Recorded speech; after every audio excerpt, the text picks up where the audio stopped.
Cút. Ấn thủ cung đã vỡ rồi, còn giả bộ trong trắng gì nữa?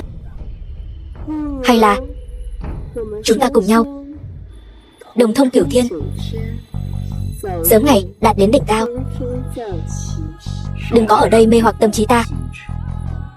Sư phụ ta là Trường Bạch Sơn chân nhân, dùng ấn thủ cung được định ước bằng hôn ước. Cô ta không thể phá được, trừ khi vị hôn thê của ngươi không còn trong trắng. The film was translated and narrated by M Media.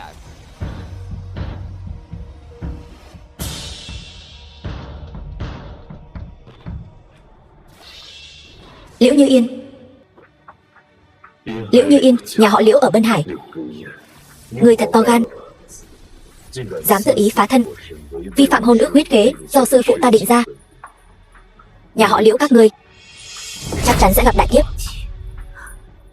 Thế nào, ta nói đúng chứ? Còn không mau cút, đợi ta ra tay.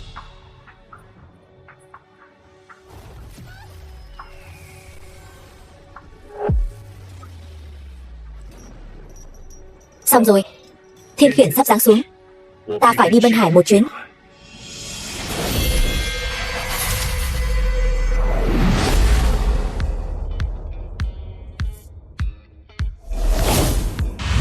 Tống Nghiên, dì của Lâm Dương. Dì, sao lại là dì? Ngươi tới rồi, ta đang định tìm ngươi đây. Dì nhỏ, ta đang bận đây. Hôn thư có vấn đề rồi, 12 gia tộc sẽ bị thiên khiển. Ta đã nói với ngươi rồi mà. Hôn ước do cái ông sư phụ rởm của ngươi định ra ấy hoàn toàn không đáng tin cậy. Bây giờ ngươi đi với ta, ta đã tìm cho ngươi một đại mỹ nữ. Mỹ nữ? Dì nhỏ, đừng giỡn nữa. Ngươi đi hay không đi chứ? Đi.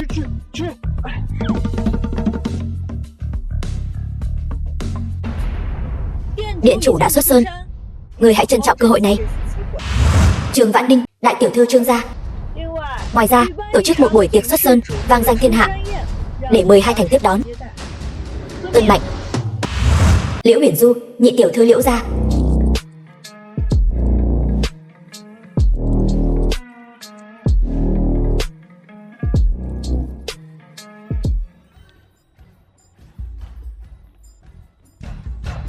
Xem mắt.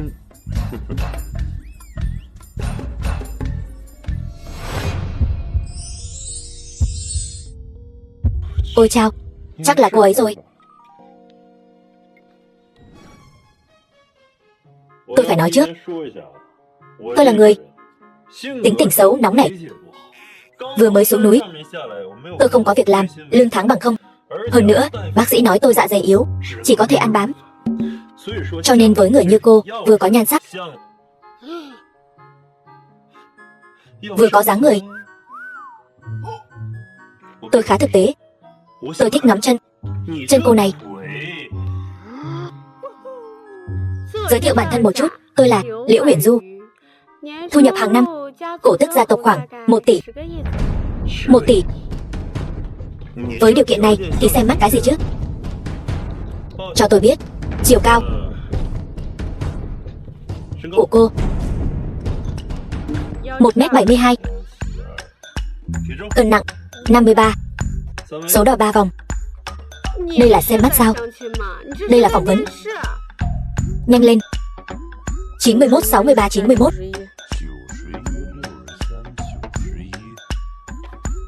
Xin lỗi, hôn thư không có tên cô. Vòng phỏng vấn đầu tiên của cô thất bại rồi. Về nhà đợi thông báo đi. Ngươi hỗn láo. Ngươi tên gì? Ta hành bất canh danh, tọa bất cải tính. Lâm Dương. Anh rể.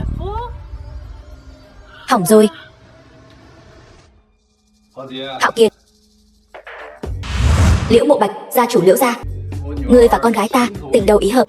Tưởng Hạo Kiệt, thiếu gia Tưởng gia. Hay là chọn ngày hẹn gặp cha mẹ ngươi, chúng ta bàn chuyện hôn sự cho đàng hoàng. Liễu Như Yên, đại tiểu thư Liễu gia. Không vấn đề gì Liễu thúc, lần này tôi về Trung Châu sẽ nói rõ chuyện này với cha mẹ tôi. Được. Liễu thúc, tôi nghe nói có một người thần bí 20 năm trước đã có hôn ước với Liễu gia. Đúng là có, nhưng đó đều là do gia chủ nhà chúng tôi làm. Phải đó, Hạo Kiệt. Ông tôi đã bị chứng mất trí nhớ, nên mới nghe theo lời bịp bợm của mấy tên thầy bói đó, nói rằng chỉ cần định hôn ước thì có thể bảo đảm Giang Thành 12 nhà sẽ vô song trên đời. Bây giờ là thời đại nào rồi? À mà còn tin mấy chuyện này nữa. Tôi còn chưa từng gặp mặt Lâm Dương đó. Bao nhiêu năm rồi, không chừng đã chầu trời từ lâu. Đều là do Liễu lão gia lúc trước hồ đồ làm ra. Chỉ cần tưởng công tử bằng lòng, hôn ước đó có thể hủy bỏ bất cứ lúc nào. Hồ đồ lúc trước thì không tính. Liễu gia các người dựa vào việc sư phụ tôi tự đoạn thân mạch mới định ra hôn ước huyết khế, từng bước thăng tiến. Giờ đây đã đổi đời, lại muốn bội tính phản nghĩa. Người không sợ mất đi sự ràng buộc của hôn ước này, Liễu gia sẽ gặp phải tai họa ngập đầu sao? Ngươi là ai? Dám xông vào Liễu gia, còn dám ăn nói như vậy? Ta chính là người có hôn ước huyết khế với con gái ngươi, Lâm Dương. Ngươi chính là Lâm Dương. Quả nhiên đúng như dự đoán. Ăn mặc rách rưới, một bộ dạng tồi tàn, chỉ bằng ngươi mà đòi làm đối tượng hôn phối của Liễu Như Yên ta. Cóc ghẻ mà cũng đòi ăn thịt thiên nga. Như Yên là thiên kim tiểu thư Liễu gia, thân phận cao quý, loại người nhà quê như ngươi không thể nào với tới được. Chỉ có ta, người thừa kế của Tưởng gia Trung Châu, mới có tư cách ở bên Như Yên. Ngươi cũng thấy rồi đấy, con gái ta và Tưởng công tử tình đầu ý hợp. Ngươi đừng có làm chuyện chia rẽ uyên ương nữa. Ta chia rẽ uyên ương? Đúng vậy. Chẳng phải bây giờ ngươi muốn chia rẽ chúng ta sao? Liễu Như Yên, ngươi thật sự quá để cao bản thân rồi. Nếu Lâm Dương ta muốn, thì dù là người ngồi trên long tọa cũng sẽ tranh nhau gả con gái cho ta. Huống chi ngươi còn phản bội huyết khế, phá thân trước thời hạn, đã không còn là xử nữ. Ngươi càng không xứng với ta. Hỗn xược. Liễu gia ta bây giờ mọi sự hanh thông, muốn tiền có tiền, muốn quyền có quyền, là đệ nhất gia tộc danh bất hư truyền của thành phố này. Sắp tới lại còn kết thông gia với Tưởng gia, uy trấn Trung Châu. Đúng vậy, ta thấy tên nhà quê như ngươi không hiểu quyền lực của thành phố lớn sâu rộng đến mức nào, đáng sợ ra sao. Bây giờ Tưởng gia ta và Liễu gia cùng tiến cùng lui. Dù Liễu gia có xảy ra chuyện gì, Tưởng gia chúng ta sẽ ra tay, đỡ được tất cả, cản được châu chấu đá xe, trứng trọi đá. Liễu Như Yên, ta hôm nay chỉ hỏi ngươi một câu, ngươi có phá thân trước hạn? Phải thì sao? Ngươi hẳn không thật sự nghĩ rằng ta sẽ tin vào cái hôn ước vớ vẩn gì đó chứ?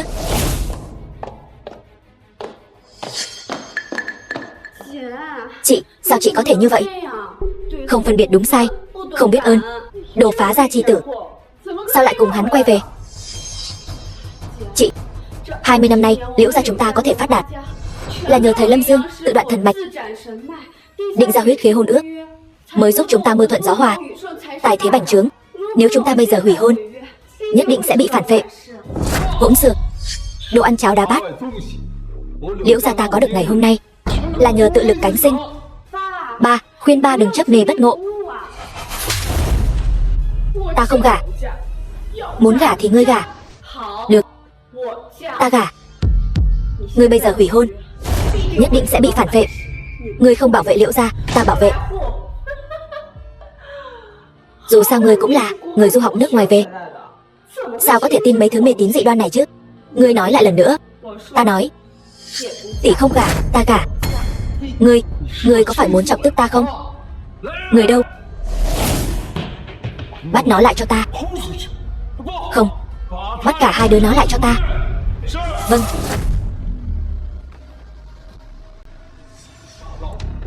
Thời đại này không dùng được loại xuống núi như ngươi.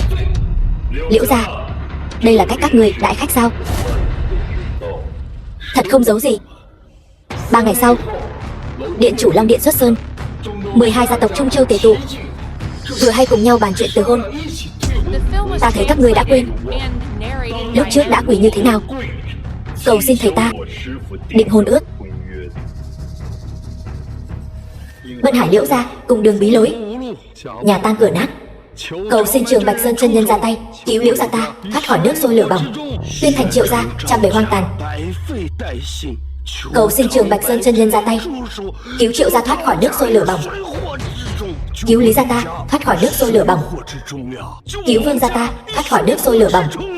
Liễu gia ta cả đời nguyện làm thân châu ngựa. Tốt. Vân Hải Liễu gia giỏi xây dựng.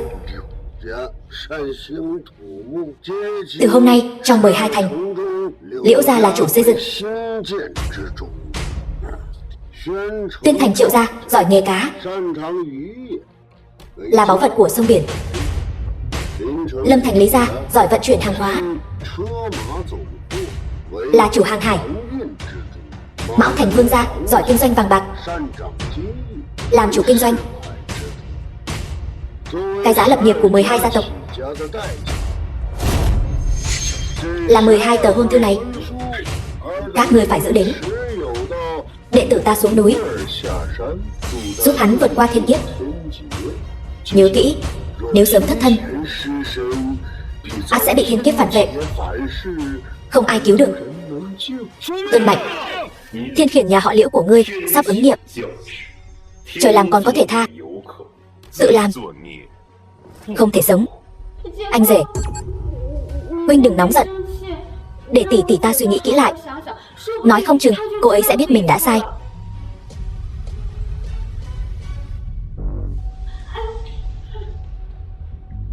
Bản tiểu thư muốn xem thử, có thể có thiên khiển gì? Thần côn thôi mà, có thể gặp thiên khiển gì chứ? Phải biết thần ở trên trời, không ở nhân gian.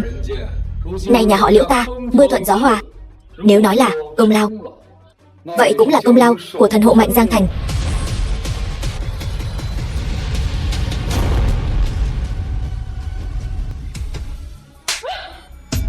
Ta đã nói rồi, vị thần hộ Mạnh này bảo vệ Giang Thành bình an, bảo vệ nhà họ Liễu chúng ta bình an, không được đến gần. Ba, ta không đến gần là nó tự rơi xuống. Chẳng lẽ tên này nói thật sao? Nhà họ Liễu chúng ta thật sự sắp gặp thiên khiển sao? Cái này, Liễu thúc, bây giờ là thời đại nào rồi, còn tin mấy thứ đó? Tên Lâm Dương kia chính là thấy Trung Châu chúng ta gần đây phát triển tốt, cho nên mới cố ý tranh công. Liễu Huyền Du nuôi một con vô ơn. Ta là Lâm Dương biết tiến biết lui, nhà họ Liễu chúng ta đúng là có thể cho hắn một đoạn tiền đồ. Thế nhưng lại ra vẻ ta đây, còn bắt nhà họ Liễu chúng ta phải xin lỗi sư phụ hắn. Nhà họ Liễu chúng ta không còn là nhà họ Liễu lúc trước nữa. Liễu thúc, 3 ngày nữa điện chủ Long Điện xuất sơn, nhà họ Trương đích thân mời. Nghe nói nhà họ Trương sẽ dẫn đầu tứ đại gia tộc thượng kinh cùng nhau nghênh đón điện chủ Long Điện. Đây là thiệp mời, 12 nhà đều có. 3 ngày nữa sẽ là lần đầu tiên 12 đại gia tộc Trung Châu tụ họp sau 20 năm qua. Được, quả nhiên là tưởng thiếu. Vậy Liễu thúc, ta xin cáo lui trước. Về ta sẽ kể chuyện ta và Như Yên cho cha mẹ ta. Được, Như Yên tiến tưởng thiếu. 3 ngày sau 12 đại gia tộc cùng nhau từ hôn. Được, Liễu thúc đi thong thả. Mời tưởng thiếu.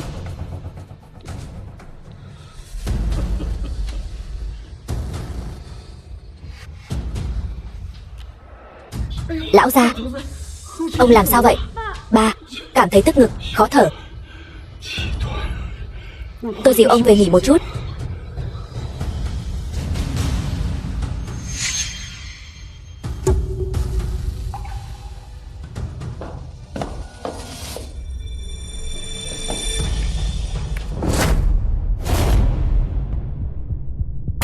Kẻ từ hôn mất mạng, hôn sự này không thể từ bỏ. Đời rồi, yến tiệc hôm nay là yến tiệc Long Vương xuất sơn. Long ngẩng đầu, há có thể dung thứ cho lũ tiểu nhân các ngươi ở đây hồ đồ tác quái. Các ngươi cứ đợi đấy.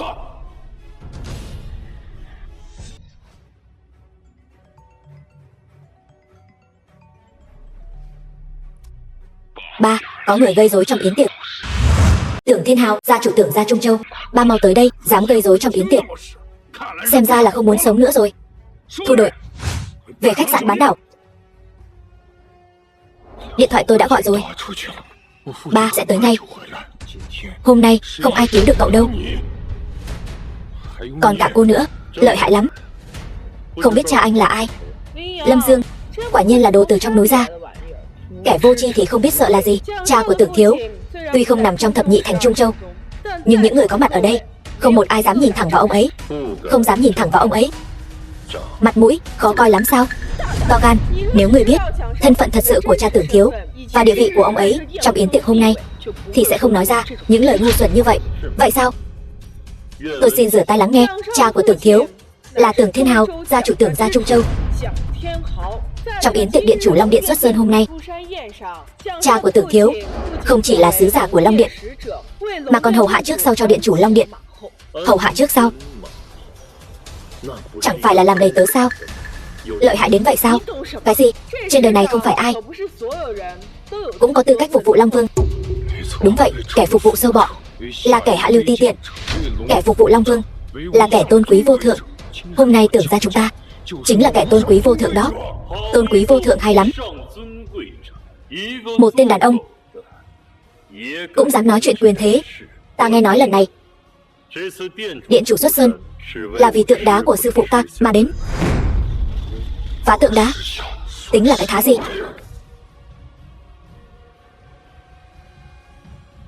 Tưởng Hạo Kiệt, không được đụng vào. Đây không phải là một pho tượng đá bình thường. Đây là sư phụ của Lâm Dương, là thánh vật.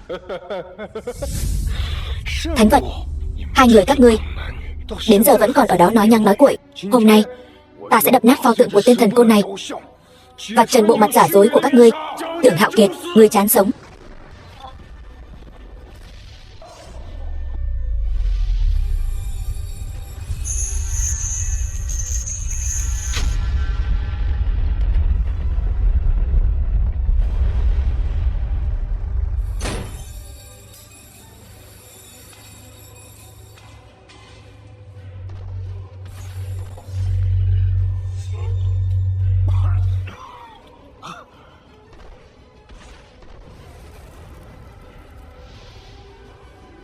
The film was translated Long and Đỉnh. narrated by M Media.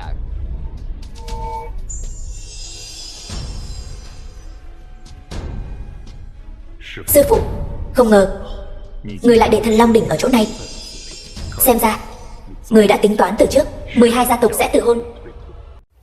To gan. Ai dám động đến Tỏa Long tượng? Cha, cuối cùng cha cũng đến rồi. Út, tôi đi sân bay chuẩn bị nghi thức đón tiếp. Giao hậu phương cho con quản lý. Còn lại quản lý kiểu này sao? Tỏa Long tượng vậy mà bị đập vỡ rồi. Cha, hòn đá nát này chẳng phải là do sư phụ tên nhà quê đó sao? Sao lại biến thành Long Đỉnh rồi? Sư phụ, đây đâu còn là pho tượng của tên thầy bói đó nữa. Sau đó được đích thân đế vương tu sửa. Bên trong cất giấu Long Đỉnh. Tượng đá chấn thần mạch. Đế vương tàng Long Đỉnh. Đây chính là Tỏa Long tượng. Được đế vương đích thân tu sửa, quả thật xứng đáng gọi là Tỏa Long tượng. Ai đập vỡ cái này? Không phải tôi, là hắn. Là tên phế vật này đập vỡ. Ngươi có biết tội không? Biết tội? Mắt nào của ngươi thấy ta đập vỡ? Câm miệng. Ngươi mau bỏ lại đây. Quỳ trước mặt ta. Ta có thể tha thứ cho ngươi. Nếu không, hôm nay ngươi sẽ không có kết cục tốt đẹp đâu. Nói nhảm. Rõ ràng không phải Lâm Dương đập vỡ. Các ngươi đổi trắng thay đen. Cho dù ta đổi trắng thay đen thì ngươi làm gì được ta? Trật tự hội trường này vốn là do Tưởng gia ta quy định. Hôm nay ta nói ai đập vỡ chính là kẻ đó đập vỡ. Các ngươi nói xem, Tỏa Long tượng này là do ai đập vỡ? Lâm Dương. Các ngươi, đây là cái gì? Đây là cường quyền. Là tên nhà quê ngươi, dù có đạo hạnh cao thâm, bỏ cả đời cũng không có được thứ này. Cường quyền hay lắm. Ta thấy ngươi chưa bao giờ biết thế nào mới là cường quyền thực sự. Cường quyền nên lấy từ dân, dùng cho dân. Nói nhảm nhiều thế làm gì? Còn không mau quỳ xuống. Nghe thấy không, Lâm Dương, mau quỳ xuống. Tỏa Long tượng này ta tận mắt thấy chính là ngươi đập vỡ. Ngươi, Lâm Dương, đừng chối cãi nữa. Mau quỳ xuống. Quỳ xuống.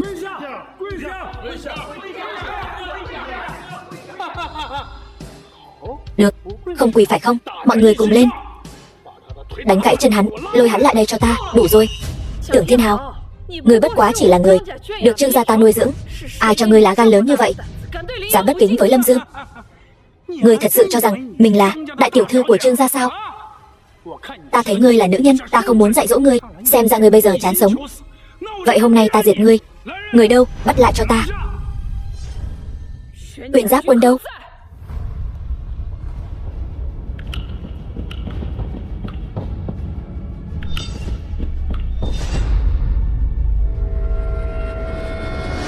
Tìm đâu ra đám diễn viên này vậy? Chuẩn bị cũng khá đầy đủ đấy. Còn tiện nhân, hôm nay ta sẽ cho người biết, ở Trung Châu tưởng ra ta chính là trời. Duy chỉ có người thượng kinh mới đáng để ta cúi đầu. Vỏn vẹn vài diễn viên ta còn chẳng để vào mắt. Còn câm miệng. Đây đúng là lệnh bài của Trương gia thượng kinh. Cô ấy thật sự là đại tiểu thư Trương gia, Trương Vãn Ninh. Cha già lú lẫn rồi. Còn câm miệng cho ta. Đại tiểu thư, tôi không biết ngài đích thân đến. Xin ngài hãy tha cho con trai tôi. Tôi xin thay con trai chuộc tội. Ngươi nên quỳ không phải là ta, mà là hắn. Hắn? Sao cơ? Hắn là nam nhân Trương Vãn Ninh ta coi trọng. Không đáng để ngươi ngưỡng mộ sao? Đáng.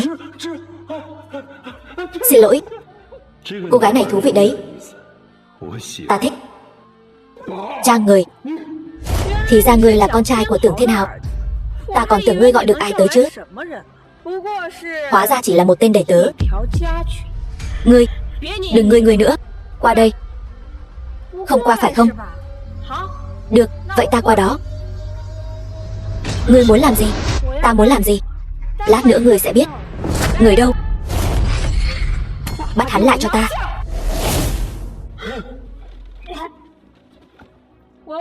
Ta hỏi ngươi, tại sao lại nhầm vào? Cố ý hãm hại Lâm Dương. Tôi không có cố ý nhầm vào. Trương tiểu thư, cô nghe tôi giải thích. Ta không nghe. Bắt hắn quỳ xuống cho ta. Còn tiện nhân, ngươi dám bẻ gãy chân ta. Ngươi mắng ta cái gì? Còn tiện nhân, con câm miệng cho ta. Đồ nghịch tử. Chưa có ai dám mắng Trương Vãn Ninh ta. Kể cả hoàng tộc thượng kinh cũng chưa từng. Mà hôm nay, ở cái Trung Châu nhỏ bé này, ta lại gặp phải. Thật thú vị. Trương đại tiểu thư, xin cô hãy tha cho con trai tôi. Cút. Kéo tên này xuống. Về đi.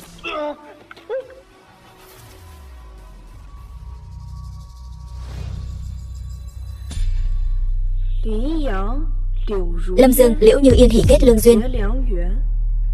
Đây là hôn thư. Bằng không thì sao? Thật không ngờ tới, nam nhân ta coi trọng lại bị từ hôn. Ai là Liễu Như Yên? Tôi. Hôn thư này là cô xé. Là tôi xé. Cô muốn tự hôn với Lâm Dương. Ta hỏi ngươi đó. Phải. Ngươi là cái thứ gì cũng xứng để cọc chuyện từ hôn với Lâm Dương.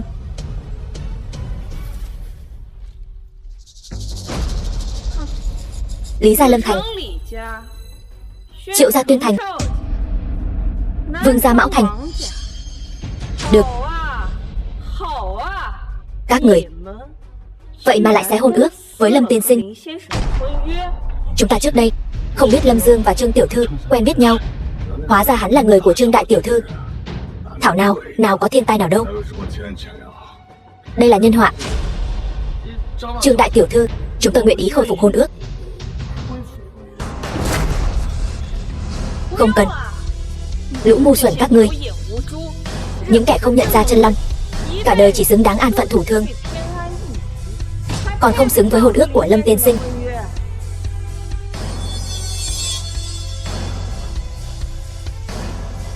Lâm Dương, nếu các nhà đều đã tự hôn với ngươi, khách quý tặng lễ, trời giáng tường thụy. Dâng lễ.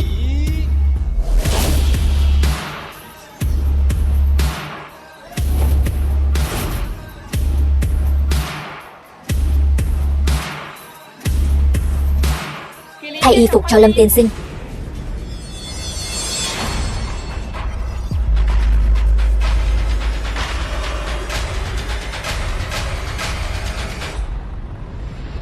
Hôm nay ta Ta Trương Vãn Ninh, đích nữ Trương gia thượng kinh, gả cho Lâm tiên sinh, luôn bên cạnh Lâm tiên sinh.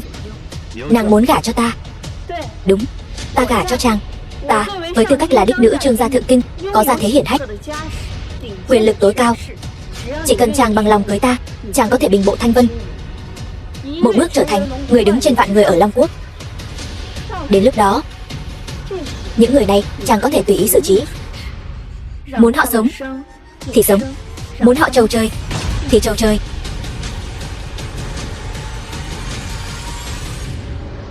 Không chỉ những thứ này, ta còn có thể cho chàng hưởng thụ tột bậc. Thế nào? Xin lỗi, ta vừa bị 12 nhà từ hôn, không có tâm trạng nghĩ đến những chuyện này. Ngươi lẽ nào là vì cô ta? Cô ta? Không phải. Không sao, ta có thể đợi chàng, không vội. Chúng ta có thể từ từ. Ngươi muốn từ từ thế nào? Tây Môn gia thượng kinh, Tây Môn Chiêu Tuyết đến.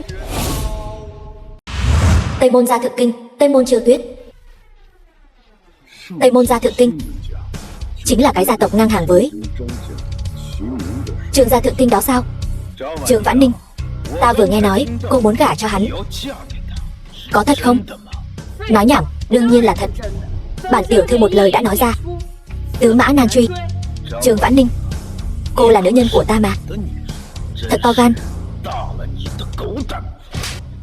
Ngươi, Tây Môn Chiêu Tuyết, ngươi làm gì? Làm gì? Trương Vãn Ninh, Trương gia các ngươi ở Trung Châu này đúng là có thể một tay che trời. Nhưng đừng quên, bà nội ngươi đã sớm hứa với ta sẽ gả ngươi cho ta. Chuyện bà nội ta đã hứa với ngươi liên quan gì đến Trương Vãn Ninh ta? Nếu ngươi không phục thì cứ đi tìm bà nội ta. Vậy sao? Ngươi dám động vào Trương Vãn Ninh một lần nữa, đừng trách ta không khách khí. Không khách khí? Ngươi có gì mà không khách khí? Ngươi biết ta là ai không? Ta là thiếu chủ Tây Môn gia thượng kinh. Cha ta là Tây Môn Vương, do quốc chủ xác phong. Dưới trướng có 30 vạn quân Tây Lương. Ngươi là cái thá gì? Có tư cách gì mà nói chuyện bất kính với ta? Tây Môn Vương không biết so với Tân Long của Long Điện thì như thế nào? So với Tân Long của Long Điện, cha ta quả thật chẳng là gì cả. Nhưng so với ngươi, ta chỉ cần một tay cũng có thể lấy mạng ngươi. Vậy sao? Tây Môn thiếu gia, ngài hà tất phải đôi co với loại người này, chỉ làm giảm thân phận của ngài thôi. Ngươi là ai? Tiểu nữ tử là Liễu Như Yên, Liễu gia Trung Châu. Tây Môn thiếu gia, hôm nay nếu ngài muốn xử lý hắn có một tội tử. Tội gì? Lâm Dương tự ý đập bể tỏa long tượng, thậm chí còn chạm vào Long đỉnh. Ta thừa nhận, chúng ta 12 nhà Trung Châu từ hôn bị thiên khiển là đúng.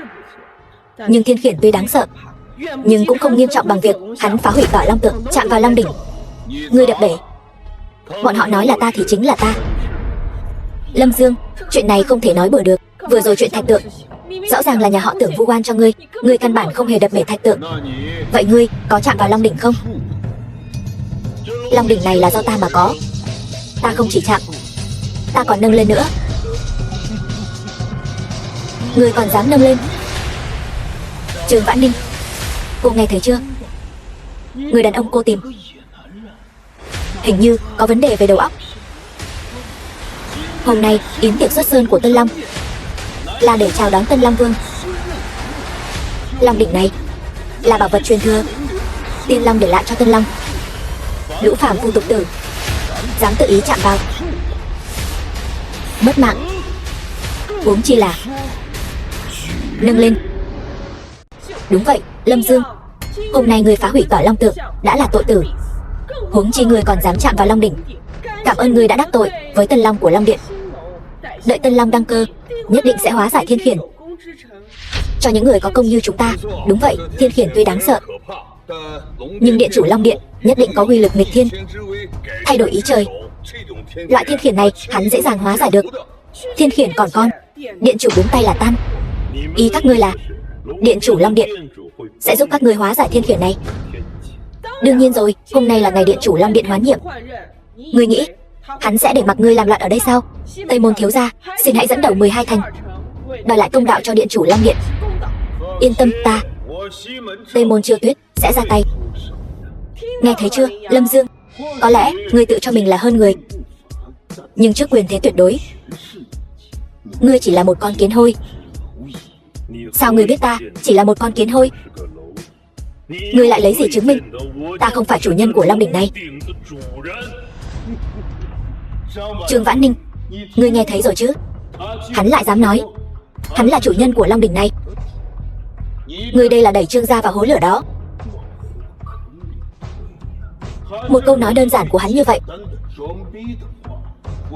sẽ mang đến hậu quả gì cho Trương gia? Lâm Dương, ngươi có thể đừng nói bậy nữa không? Ta không nói bậy, đủ rồi, ta đã chọn ngươi. Cho nên, lúc ngươi gặp nguy nan, ta nguyện ý ra mặt cứu giúp. Khi ngươi bị người ta chèn ép, ta cũng nguyện ý đứng ra. Đó là bởi vì ta đã chọn ngươi. Thích ngươi thì nên mãi mãi đứng sau lưng ngươi. Vậy thì sao? Nhưng chủ nhân của Long đỉnh này là điện chủ Long Điện, quốc gia coi trọng, thiên giáng kỳ lân bất khả nhục. Chúng ta vẫn nên nhanh chóng rời đi thôi, nhân lúc người của Long Điện còn chưa tới. Đi. Một khi đi rồi, e rằng không kịp nữa rồi. Đến đây một chuyến thì dễ, đi một chuyến thì khó. Người đâu? Đóng cửa lớn lại. Đóng cửa đánh cún. Để điện chủ Long Điện xem thử kẻ này ngông cuồng đến mức nào. Vừa rồi để ngươi đi ngươi không đi, bây giờ thì hay rồi, bọn họ đóng cửa hết rồi. Không vội, Tây Môn Chiêu Tuyết, ngươi mở cửa cho ta. Ngươi cứ vội vàng bảo vệ hắn như vậy sao? Lâm Dương là người ta để ý, cho dù hôm nay hắn thật sự vô tình làm hỏng Tỏa Long Tượng, ta cũng nhất định sẽ bảo vệ hắn an toàn. Ngươi nằm mơ. Làm hỏng Tỏa Long Tượng chính là tội tử. Đây là điều mà cả thiên hạ đều biết. Cho dù ngươi là đại tiểu thư Trương gia, cũng không thể làm điều trái lẽ phải. Hay cho một câu làm điều trái lẽ phải. Các ngươi Trung Châu thập nhị gia vi phạm hôn ước trước, bây giờ lại muốn lấy cái này để đẩy hắn vào chỗ chôn. Không phải thập nhị thành chúng ta muốn chèn ép hắn, mà là thiên đạo, mà là hoàng uy, mà là khắp thiên hạ. Tất cả những người đã từng chịu ân huệ của Long Điện, những người sùng bái Long Điện, muốn chèn ép hắn. Ngươi, Trương Vãn Ninh, ngươi thấy chưa? Hắn đã phạm phải trúng nộ. Sự việc đến nước này, ngươi muốn đứng về phía nào? Ngươi vẫn chưa hiểu sao? Ngươi nghĩ nhiều rồi. Ta Trương Vãn Ninh không phải loại người đó. Ta đã nói muốn bảo vệ Lâm Dương an toàn thì nhất định sẽ làm, bất kể các ngươi có bao nhiêu người. Lâm Dương, hắn không hề chạm vào, chính là không hề chạm vào đại tiểu thư Trương gia. Bây giờ là lúc nào rồi? Tôn nghiêm, cái gì cũng không còn quan trọng nữa sao? Lâm Dương mới vừa xuống núi, ngươi và hắn cũng mới quen biết thôi.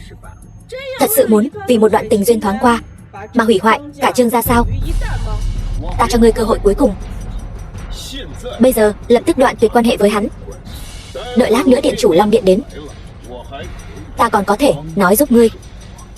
Hắn không có làm hỏng Tỏa Long Tượng. Vừa rồi là Tưởng Hạo Kiệt vu oan. Tây Môn Chiêu Tuyết, ngươi đừng nói bậy. Chưa động vào, ai chứng minh được? Tôi chứng minh. Chị nói bậy bạ gì đó? Cầm miệng. Tôi chứng minh hắn ta đã chạm vào. Ngươi ăn nói hàm hồ. Hàm hồ. Có mặt ở đây, không chỉ mình Liễu Như Yên ta có thể chứng minh. Không phải sao? Ngươi tưởng mọi người đều giống ngươi sao? Ngụy biện, đảo lộn trắng đen sao? Tôi chứng minh. Cái gì? Lâm Dương vừa rồi đã đập phá Tỏa Long Tượng cao quý, tội đáng chu di. Vừa rồi các ngươi chẳng phải nói đây là pho tượng thần bị vỡ sao? Ta không biết. Ta chỉ biết ngươi vừa rồi đã động vào Tỏa Long Tượng do tiên nhân để lại, tội đáng chu di. Động vào Tỏa Long Tượng, tội đáng chu di. Không chỉ đáng chu di, mà còn đáng chu di kiểu tục. Trương đại tiểu thư này bao che tội phạm, tội đáng đồng chu. Đồng chu. Đại thế Sở Khuynh, chúng vọng Sở Quy. Mắt ngươi mù rồi sao? Bỏ qua bổn thiếu gia ta đây. Dưới một người, trên vạn người, lại cứ muốn chọn tên phế vật này. Các ngươi dù sao cũng là thủ phủ của thập nhị thành Trung Châu, giờ lại đồng thời vu oan giá họa cho một người. Ai bảo hắn phạm vào trúng nộ? Bây giờ chỉ còn một cách duy nhất có thể cứu hắn. Cách gì? Chính là bảo hắn quỳ xuống xin lỗi bổn thiếu gia. Có lẽ bổn thiếu gia ta đây sẽ động lòng trắc ẩn, tha cho hắn một mạng. Ngươi nhất định là điên rồi. Ta thấy ngươi mới là kẻ điên, lại vì tên tiểu tử phế vật này mà để cả Trương gia bị liên lụy. Lâm Dương, đi với ta thôi. Lâm Dương, chúng ta đi thôi. Đi thôi, nhân lúc này rời khỏi, biết đâu còn có cơ hội. Không cần đi, ta xin lỗi ngươi. Cảm ơn ngươi đã bằng lòng cúi đầu vì ta, nhưng xin lỗi đám người này cũng vô nghĩa. Kẻ thức thời là Trang Tuấn Kiệt. Không sai. Đây chính là cách ta xin lỗi. Ngươi dám đánh ta sao? Dùng lời của Trương tiểu thư mà nói, ta đánh thì đã đánh rồi, còn lỡ lúc nào nữa. Cỏ Long Tượng chính là trấn áp bọn tiểu nhân các ngươi, chứ không phải trấn áp thiên kiêu như ta. Ngươi có biết ngươi đang nói gì không? Phá hủy Cỏ Long Tượng mà ngươi còn dám ngông cuồng như vậy? Ngươi đặt uy nghiêm của Long Điện ở đâu? Long Điện há là nơi ngươi có thể sỉ nhục. Xin lỗi nha, Liễu Như Yên, có lẽ ngươi không ngờ tới, sư phụ ta, người mà các ngươi gọi là Trường Bạch Sơn đạo nhân, chính là điện chủ tiền nhiệm của Long Điện. Thập nhị thành các ngươi lần này từ hôn là chuyện nhỏ, đón tiếp điện chủ Long Điện mới là chuyện thật. Còn ta, Lâm Dương, xuống núi từ hôn là chuyện nhỏ, kế nhiệm vị trí điện chủ Long Điện mới là chuyện thật. The film was translated and narrated by M Media. Điên rồi, thật sự điên rồi. Những lời điên rồ này mà ngươi cũng nói ra được. Ta thấy ngươi là bị 12 gia tộc đồng thời từ hôn, lại kiêu căng tự phụ, không chịu nổi đả kích. Triệt để điên rồi sao? Hắn điên rồi, một tên bói toán rách nát. Trung quy vẫn là phân lượng quá nhẹ, hơi sữa còn chưa khô. Người nhỏ lời nhẹ, châu chấu đá xe, kiến dùng cành lớn. Não có vấn đề, não có vấn đề lớn. Trường Vãn Ninh, vinh dự một đời của Trương gia đều sẽ bởi vì câu nói này của hắn, muốn kế thừa ngôi vị điện chủ Long Điện, mà sụp đổ tan tành. Lâm Dương, ngươi thật sự muốn đẩy ta vào hố lửa. Ngươi không tin ta. Ngươi nói sư phụ ngươi là tiền nhiệm Long Vương, ngươi nói ngươi là đương nhiệm Long Vương. Ngươi bảo ta làm sao tin ngươi đây? Muốn cho bọn họ tin ngươi cũng không phải là không có cách. Ngươi có biện pháp gì có thể vạch trần hắn, cũng để cho muội muội ngu ngốc của ta xem thử thế nào là quyền, thế nào là thế. Bị nhân bất tài. Trong tay vừa vặn có số điện thoại của tân nhiệm Long Vương.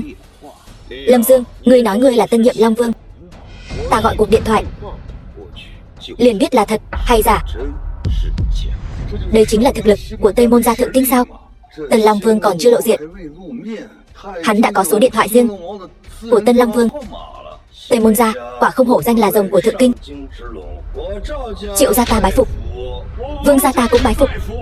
Khiêm tốn, ta vốn dĩ không muốn để lộ quan hệ này, nhưng có người chán sống muốn đâm đầu vào họng súng. Tiểu tử, hiện tại ngươi còn cơ hội cuối cùng, quỳ xuống cầu xin ta. Nếu không cuộc điện thoại này gọi qua, thế đất trời lòng đất lở, không còn cơ hội cứu vãn.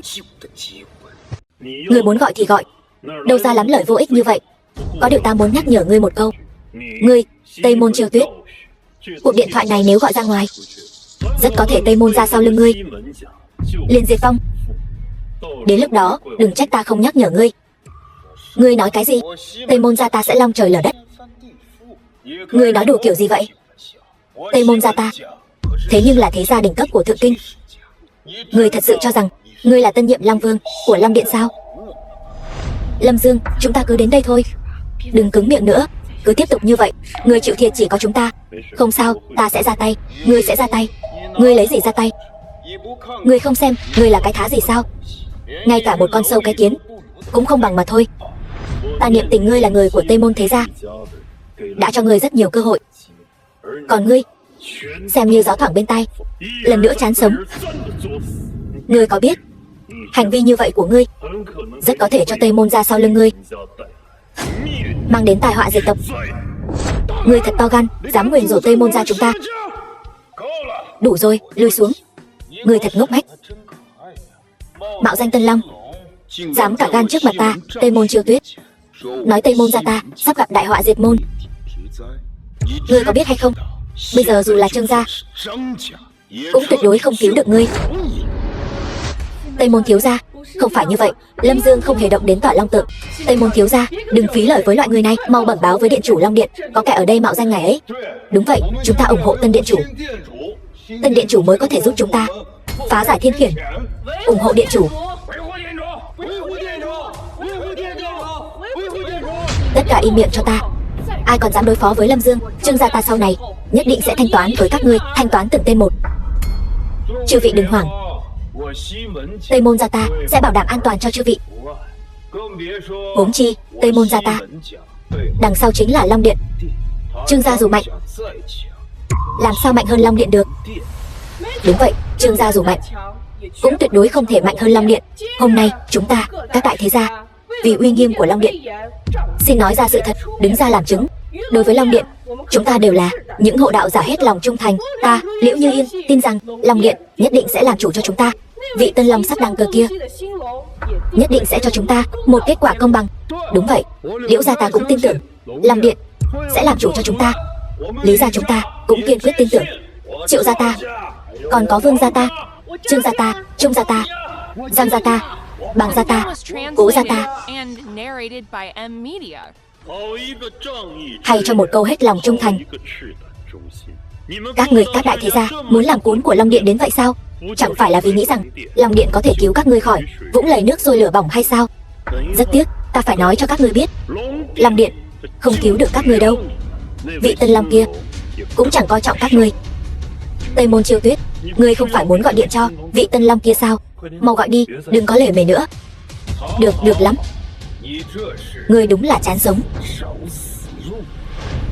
Lâm Dương, thiên đường có lối ngươi không đi, địa ngục không cửa ngươi lại xông vào. Vốn dĩ có Trương gia che chở, ngươi còn có cơ hội sống sót, nhưng ngươi lại không biết trân trọng, tự mình hại mình rồi.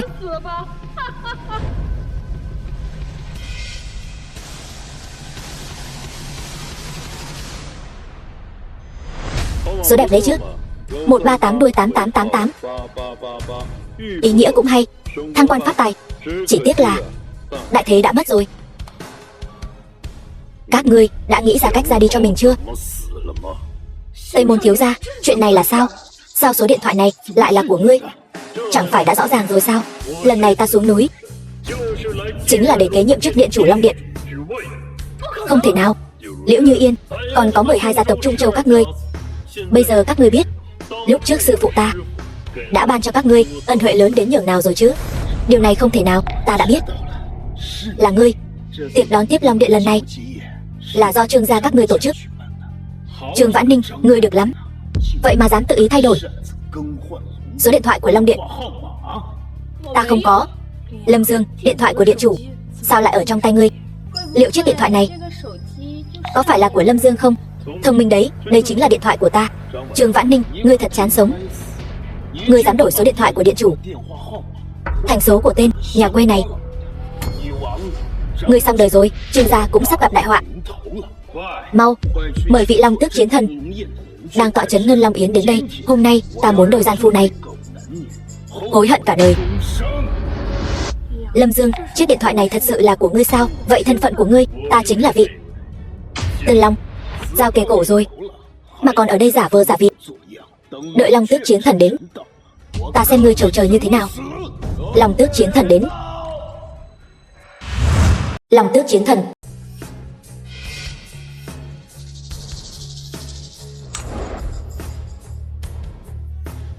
Kẻ nào dám đổi số điện thoại của Long Vương, mạo danh Tân Long, hắn và cô ta hôm nay Trương gia phụng mạnh nghênh đón Tân Long, thế mà chúng lại ở đây tư lợi. Đáng lẽ phải xử trảm. Chúng tôi không có. Nhiều người nhìn thấy thế này. Người đang nói mọi người đều mù sao? Các ngươi mau nói với Long Tước chiến thần, bọn họ có hay không? Hai người này thông đồng với nhau, không chỉ đổi số điện thoại của Long Vương mà còn mạo danh Long Vương. Đúng, tất cả chúng tôi đều thấy. Tôi thấy rồi. Im lặng. Đổi số điện thoại của Long Vương, mạo danh Tân Long. Hai tội danh này các ngươi có nhận hay không? Không nhận, những chuyện này chúng tôi không làm. Nhiều người ở đây đều thấy, vẫn không chịu nhận. Đó đều là bọn họ vu khống chúng tôi. Còn nha đầu nhà họ Trương kia, đừng tưởng Trương gia các ngươi có chút thế lực ở Thượng Kinh là có thể chọc vào Long Điện. Ta nói cho ngươi biết, chuyện hôm nay ngươi không thoát khỏi liên quan. Người đâu truyền chiến thần lệnh của ta? Kẻ này ở yến tiệc đăng cơ của Tân Long, đổi số điện thoại của Long chủ, giả mạo Tân Long, quấy rối hội trường, không coi ai ra gì. Trường Vãn Ninh nhà họ Trương ở Thượng Kinh bao che kẻ mạo phạm Long Điện cùng người khác mạo phạm chân Long, lập tức bắt giữ hai người, đưa đến chiếu ngục của Long Điện, đồng thời nhân danh ta thực hiện chế tài với Trương gia ở Thượng Kinh. Tuân lệnh. Trường Vãn Ninh, đây chính là cái giá của sự tự phụ của ngươi. Hôm nay không chỉ một mình ngươi bị Long Điện bắt giữ, mà cả Trương gia cũng sẽ chịu ảnh hưởng to lớn. Bây giờ bắt giữ hai người bọn họ. Đủ rồi. Long Tước chiến thần, tôi nghe sư phụ tôi nhắc đến ngươi không chỉ một lần. Thiên hạ đều gọi ngươi là Đại Hạ Long Tước, hộ quốc an bang. Không ngờ ngươi lại ngu xuẩn đến vậy. Chuyện đơn giản thế này mà ngươi cũng không phân biệt được sao? Ngươi nói gì? Ta nói ngươi có mắt như mù. Chuyện đơn giản thế này mà cũng không phân biệt được. Ngươi làm sao có thể gánh vác uy danh của Đại Hạ Long Tước? Ngươi chán sống, ta chán sống. Tiểu Long Tước, hãy mở to mắt ra mà xem cho kỹ ta là ai. The film was translated and narrated Đây là by Xích Huyết Long Văn. Người rốt cuộc là ai? Xích Huyết Long Văn. Đây chính là Xích Huyết Long Văn trong truyền thuyết sao? Truyền thuyết kể rằng trên người mỗi đời Long Vương mới có Xích Huyết Long Văn. Hắn ta lại có thứ này. Sao có thể như vậy được? Ngươi sao có thể có được Xích Huyết Long Văn? Xích Huyết Long Văn này chỉ có điện chủ Long Điện mới có thể sở hữu. Ngươi là cái thá gì mà cũng xứng có Xích Huyết Long Văn? Giả, nhất định là giả. Sao ngươi lại có Xích Huyết Long Văn được? Đây chính là thứ mà các đời Long Vương của Long Điện mới có. Ta đương nhiên có, bởi vì ta chính là chính Tân Long của ngành Long Yến hôm nay. Tân Long trong miệng các ngươi. Ngươi là Tân Long. Ngươi nói bậy, sao ngươi có thể là Tân Long được? Long Tước đại nhân, ngài ngàn vạn lần đừng tin hắn. Sao hắn ta có thể là Tân Long được? Đúng vậy, Long Tước chiến thần, hắn tuyệt đối không thể là Tân Long. Chúng ta đã điều tra lai lịch của hắn, mời ngài xem qua. Hắn bất quá chỉ là một tên nhà quê lên núi trồng trọt. Cái gọi là sư phụ của hắn bất quá cũng chỉ là một tên thần côn. 20 năm trước hắn đã lừa gạt thập nhị gia tộc, ký kết hôn ước với Lâm Dương. Kẻ như vậy sao có thể là Tân Long được? Theo ta thấy, cái gọi là Xích Huyết Long Văn này rất có thể là giả, mua từ tiệm xăm hình về dán lên thôi, giả vờ. Đúng vậy, Long Tước chiến thần, ngàn vạn lần đừng để bị tên tiểu tử này lừa gạt.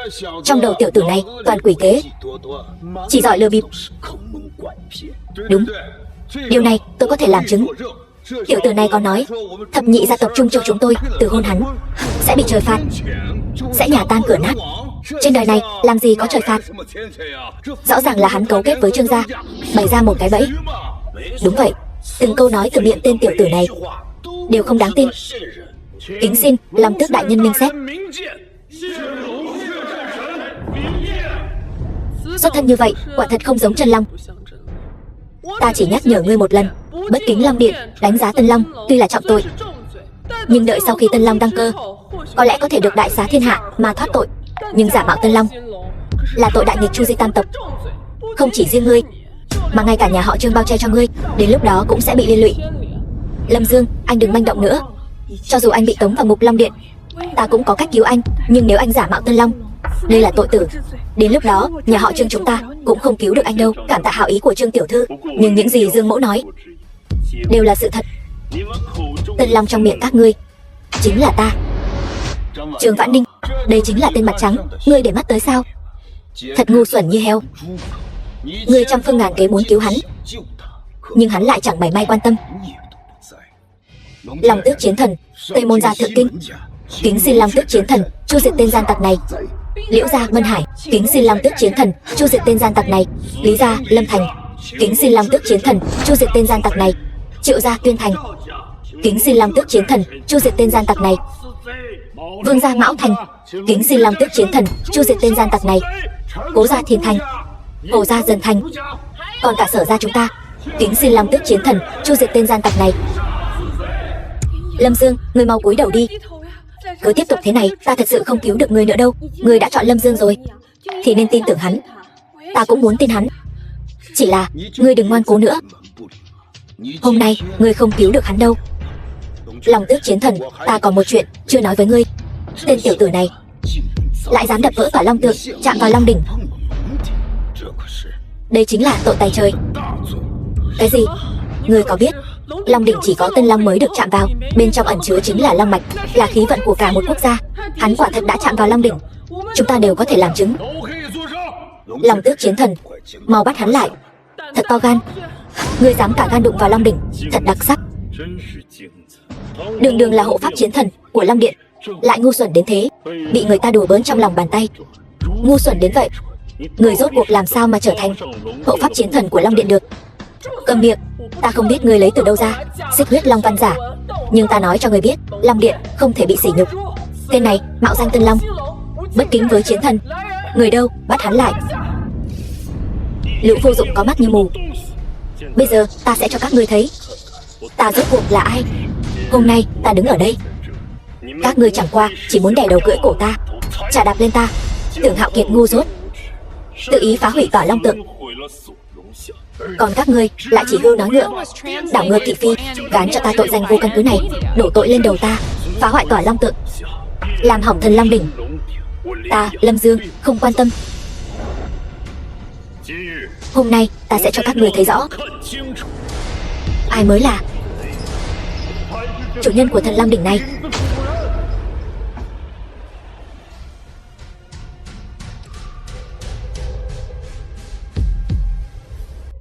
Long đỉnh nặng tựa sơn hải, chỉ có tân long mới nâng được. Hỏng rồi, người ăn nói ngông cuồng, đã chọc giận thần long đỉnh. Uy lực thật mạnh. Thần đỉnh đã được phong ấn 20 năm, tụ thế 20 năm, này xuất thế đã phá vỡ trói buộc, đạt đến độ cao chưa từng có. Chỉ cần đến gần liền bị uy lực vạn quân đè nén, ngay cả ta cũng không thể tiến thêm một tấc.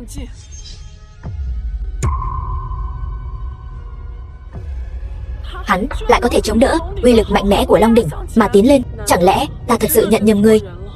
Hắn thật sự là tân long của long điện. Đừng tiến lên nữa. Thần long đỉnh là chí tôn khí của long điện, chứa đựng sức mạnh của các đời long vương. Ngay cả chiến thần đến gần cũng phải mất mạng. Nếu anh tiếp tục tiến lên sẽ mất mạng. Ngay cả chiến thần lúc này cũng chắc chắn phải mất mạng. Nhưng ta là long vương, cái đỉnh này còn chưa trấn áp được ta. Hắn vậy mà chạm vào được. Long đỉnh đã được kích hoạt. Sư phụ lễ vật tặng cho đồ nhi, ta nhận rồi.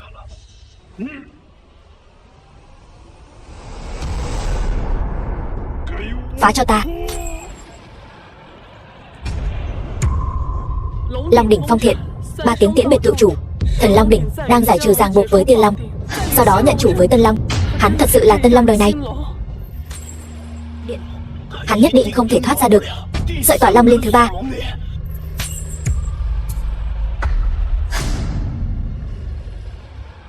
Tiếng thứ 3 rồi. Nữ hoàng Đông Âu, tân long phương Đông xuất thế. Long đỉnh hiện, hoàng quyền lạc. Thanh Nguyên đế, quốc chủ đại hạ. 3 tiếng tiễn biệt chủ cũ. Tân long của long điện. Nếu thật sự để ngươi xuất thế, vậy thì Thanh Nguyên đế ta còn ra thể thống gì?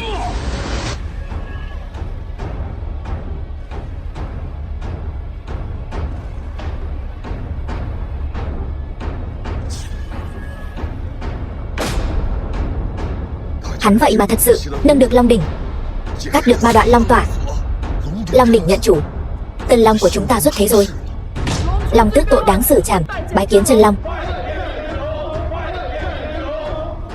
Tân long, ta xem mắt, vậy mà lại nhặt được tân long của long điện. Chuyện này không thể nào. Không thể nào. Điều này không thể nào. Bây giờ các ngươi đã biết hôn ước mà các ngươi đã từ bỏ là cơ hội lớn đến nhường nào rồi chứ. Bái kiến tân long. Hắn vậy mà thật sự là tân long. Hôn ước mà ta đã xé bỏ trước đây rốt cuộc là cái gì? Quả nhiên thiên khiển sắp giáng xuống. Liễu Như Yên, đều tại ngươi. Ngươi không được chôn tử tế. Lâm Dương, ta sai rồi. Lâm Dương, xin lỗi. Tất cả đều là lỗi của ta. Ngươi tha thứ cho ta đi. Nếu thập nhị gia tộc không có sự bảo hộ của hôn ước, chúng ta chẳng là cái thá gì. Xin điện chủ thứ lỗi. Xin long chủ điện hạ thu hồi thiên khiển. Một lũ ngu ngốc, đơn giản vậy mà cũng tin lời tên phế vật này. Hắn ta chỉ là một tên long chủ dởm. Hắn ta cấu kết với Trương gia, bày ra mưu kế này. Tây Môn Trương Tuyết, ngươi dám nghi ngờ Tân Long điện hạ? Ngươi chán sống sao? Ta, người đâu? Bắt hắn lại cho ta. Thả ta ra. Anh của ta là Tây Môn Tàng Phong, Tây Lương Vương của Đại Hạ, Hộ Long sứ giả, cũng là điện chủ tạm quyền của Long điện này. Các ngươi dám động vào ta, sẽ không có kết cục tốt đẹp đâu. Cho dù Tây Môn Tàng Phong đích thân đến đây, cũng không dám bất kính với Long Vương. Bọn khốn kiếp, vậy mà lại bị tên tiểu tử này lừa gạt. Đợi đến khi sự thật phơi bày, các ngươi sẽ phải trả giá cho sự ngu xuẩn của mình. Sự thật, Tây Môn Trương Tuyết, đến giờ ngươi vẫn chưa chịu từ bỏ sao? Từ bỏ? Ngươi, kẻ giả mạo long chủ, dựa vào cái gì mà bảo ta từ bỏ? Ta nói cho ngươi biết, ngươi có thể lừa được tất cả mọi người, nhưng không lừa được ta. Người đâu? Lôi kẻ bất kính với Long Vương này xuống, giam vào tử lao. Vâng. Khoan đã.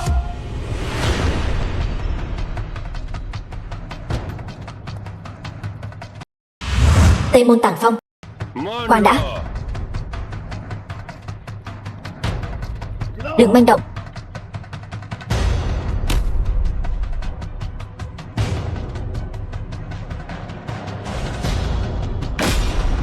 Ăn nói hàm hồ, giả danh Long Vương, còn vọng tưởng đoạt được ngôi vị Long Vương. Anh cuối cùng cũng đến rồi. Bọn chúng dám giả mạo Tân Long, mau báo cho quốc chủ tru sát nghịch tặc này. Yên tâm, có ta ở đây, không ai có thể giả mạo Tân Long. Ngươi nói vậy là có ý gì? Có ý gì? Ngươi nói ta có ý gì? Đại hạ lập Long đỉnh. Long đỉnh chỉ có một người được chạm vào. Hôm nay là nghênh Long yến, vốn là yến tiệc nghênh đón Tân Long đăng cơ. Kết quả lại có kẻ giả mạo Tân Long, còn vọng tưởng lừa gạt đoạt được ngôi vị Long Vương. Các ngươi nói tội này đáng phạt thế nào? Đương nhiên là xử tử. Trong số các ngươi có ai quen hắn không? Tôi không quen. Không ngờ Hộ Long sứ giả cũng đích thân đến đây. Phải biết rằng Hộ Long sứ giả là thân tín của đế cung. Tôi không quen hắn. Tôi cũng không quen. Hỏi ngươi đó, Liễu Huyền Du, nếu ngươi còn chút nào biết ơn Liễu gia, lúc này đừng có nói bậy. Tôi quen. 20 năm trước, nếu ta nhớ không nhầm, Liễu gia các ngươi ở Lâm Thành chỉ là bọn khuân vác. Bây giờ nói chuyện lại ra vẻ lắm. Liễu Huyền Du, ngươi, Hộ Long sứ giả đã đến rồi, ngươi còn bênh vực hắn. Tỷ tỷ, ta nếu đã thích hắn, ta không để ý những thứ này. Ta đã nói, tỷ không gả. Ta gả. Được rồi, ta thừa nhận Lâm Dương có uy lực động thiên khiển, nhưng hiện tại tình huống không giống nhau. Có gì không giống nhau? Hộ Long sứ giả, vương hạ thân vệ, Tây Môn gia có thiên tuần sát đao. Cho dù Lâm Dương hắn có lợi hại đến đâu, cho dù sư phụ hắn có năng lực nghịch thiên, gặp Hộ Long sứ giả cũng không thể không quỳ xuống. Ta biết ngươi muốn theo đuổi chân ái, ta không trách ngươi, nhưng Liễu gia xin ngươi giữ ngươi. Liễu gia nhiều mạng người như vậy, trong mắt ngươi đều như cỏ rác.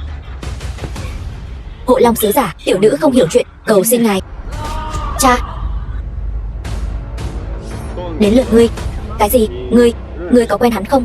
Hộ Long sứ giả, ngươi nếu đã mang thiên tuần sát đao thì nên chấp pháp công bằng. Chẳng lẽ quen biết một người cũng phải đồng chu? Trương Uyển Ninh, ngươi bây giờ biết sợ rồi. Ta hỏi ngươi lần nữa, ngươi có quen hắn không?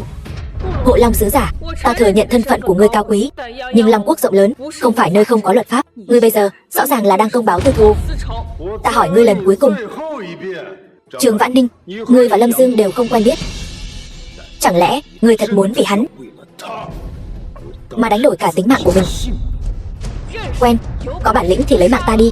Trương gia ta tuy không đủ để thay ta báo thù, nhưng Trương gia ta ở Thượng Tinh cũng coi như là danh gia vọng tộc. Ta sẽ không hy sinh vô ích. Trương gia sẽ minh cáo Hoàng thành. Minh cáo Hoàng thành. Trương gia các ngươi không có cơ hội này đâu. Hôm nay ta sẽ cho hai nữ nhân ngu xuẩn các ngươi biết cái giá của việc đắc tội với Hoàng đình.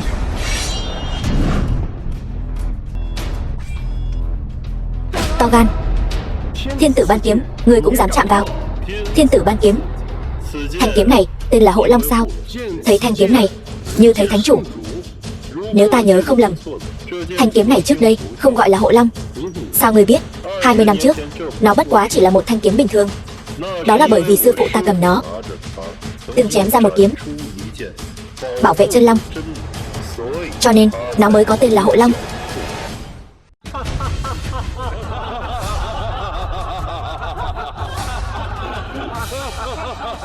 Lâm Dương, thật nên đặt trong đầu ngươi một quả trứng. Xem nước sôi trong đầu ngươi có thể luộc chín quả trứng không? Lâm Dương, ta thừa nhận ngươi có chút bản lĩnh. Ta cũng thừa nhận sư phụ ngươi có thể bấm đốt ngón tay tính thiên, mà thực lực cũng đã sớm vượt qua tông sư. Nhưng nơi này là Long Quốc, tông sư như mây, cao thủ khắp nơi.